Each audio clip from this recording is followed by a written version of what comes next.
Good morning students. Today we will discuss remaining ratios of your chapter. So first ratio is interest coverage ratio. What is interest coverage ratio?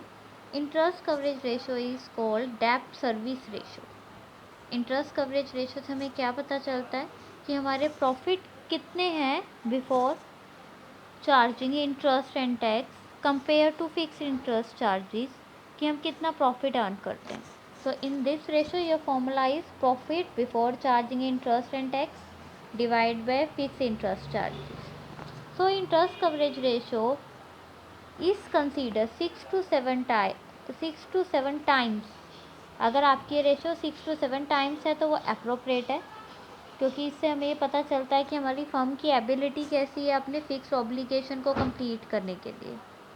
सो ये first illustration for interest coverage ratio is from the following details obtain the financial statement of KX Limited for the year ended 31st March 2017. Calculate interest coverage ratio. Net profit after tax is given 6 lakh and 40 lakh 12% debentures are given at 100 rupees each. Tax rate is given 40%. So states its significance and calculate the interest coverage ratio. So we will start this. First of all, your formula net profit before interest and tax upon fixed interest charges. Net profit after tax is given 6 lakh. हमें before interest and tax चाहिए और हमें after tax given है. Tax rate 40% given है. इसका मतलब ये amount 60% है, क्योंकि 100 अमाउंट में से 40% तो हमने टैक्स डिडक्ट कर दिया. When your profit is 60 after tax then your profit before tax is 100. After tax आपका प्रॉफिट 6 लाख है तो बिफोर टैक्स आपका प्रॉफिट कितना है 10 लाख. अब ये 10 लाख बिफोर टैक्स आ गया. अब बिफोर इंटरेस्ट भी चाहिए आपको, तो आप इसके अंदर ऐड कर दोगे जो भी आपकी इंटरेस्ट पेमेंट है.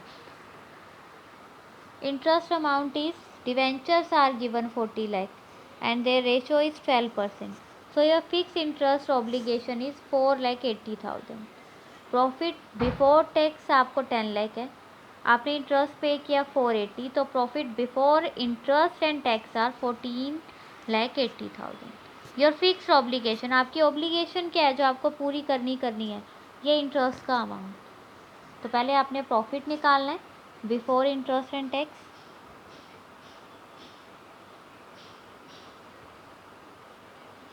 देन आपने उसको इंटरेस्ट चार्जेस से डिवाइड करना है, तो your ratio is 3.08 time.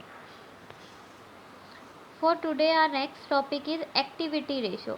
What is activity ratio? Activity ratios are those ratios which measures the efficiency and rapidity of the resources of a company.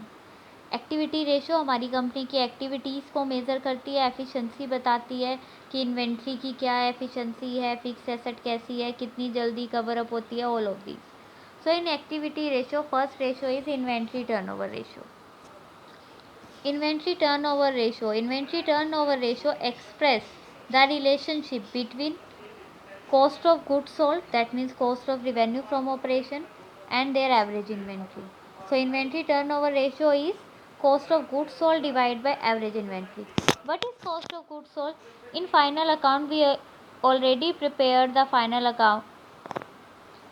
In final account we have already calculated the amount of cost of goods sold, that is opening inventory plus purchase plus carriage plus wages other direct expenses minus closing. जब आप trading profit and loss account बनाते हो तो trading account में sales को exclude करके remaining amount से जो हमारी कैलकुलेशन होती है that is cost of goods sold. Cost of goods sold का सेकंड फॉर्मूला है revenue from operation, that means sales minus gross profit. आप इसको एक्सपेंडिचर साइड से भी कैलकुलेट कर सकते हो, इसको सेल्स के साइड से भी कैलकुलेट कर सकते हो. तो इन्वेंट्री टर्नओवर रेशियो में ये बताती है कि हम अपनी इन्वेंट्री को एफिशिएंटली यूज़ कर रहे हैं कि नहीं कर रहे, यू वेस्टेज तो नहीं हो रही. So illustration number 48. From the flowing information related to a company calculate the inventory turnover ratio. Opening inventories are given, closing inventory are given, purchase, wages, carriage outward, return, all of these are given.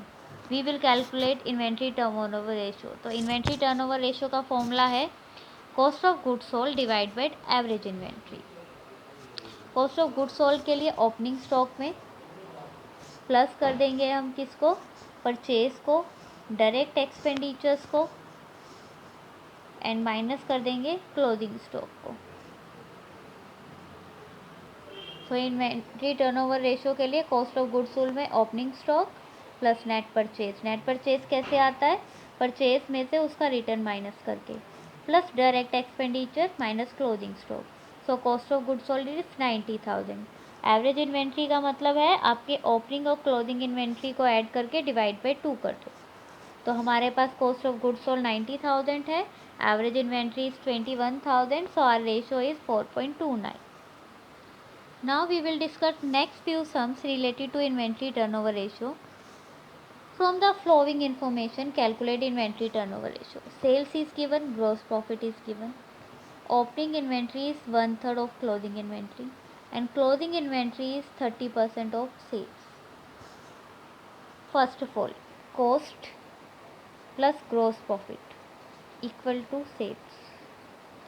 In this sum, gross profit is 25% of cost. So your cost is assumed 100 rupees, gross profit is 25, so your sales is 125. So when your cost is 100, then your sales amount is 125. When sales is 125, then your cost is 100. When sales is 1, then your cost is 100 by 125. When your sales is 2 lakh, then your cost is 1,60,000. आपको sales का amount given है, तो 125 जो sales है उसकी cost आपने calculate करनी है जो हमने 100 एज्यूम की है। तो जब हमारी सेल्स 2 लाख है तो हमारी कॉस्ट कितनी आ जाएगी, 1,60,000। Inventory, opening inventory is 1/3 of closing inventory and closing inventory is 30% of sales of operation. आपकी सेल्स कितनी है, सेल्स का अमाउंट आपको 2 लाख गिवन है, इस 2 लाख का 30% क्लोजिंग इन्वेंट्री है, दैट मीन 60,000, और 60,000 का 1/3 ओपनिंग इन्वेंट्री है, that mean 20,000। So sales is given 2 lakh, 2 lakh का आपने 30% किया, क्लोजिंग इन्वेंट्री आ गया, क्लोजिंग इन्वेंट्री का 1/3 किया ओपनिंग इन्वेंट्री, दोनों को ऐड करके डिवाइड बाई 2 किया तो एवरेज इन्वेंट्री। नाउ आप डिवाइड करके ये कैलकुलेट कर लो।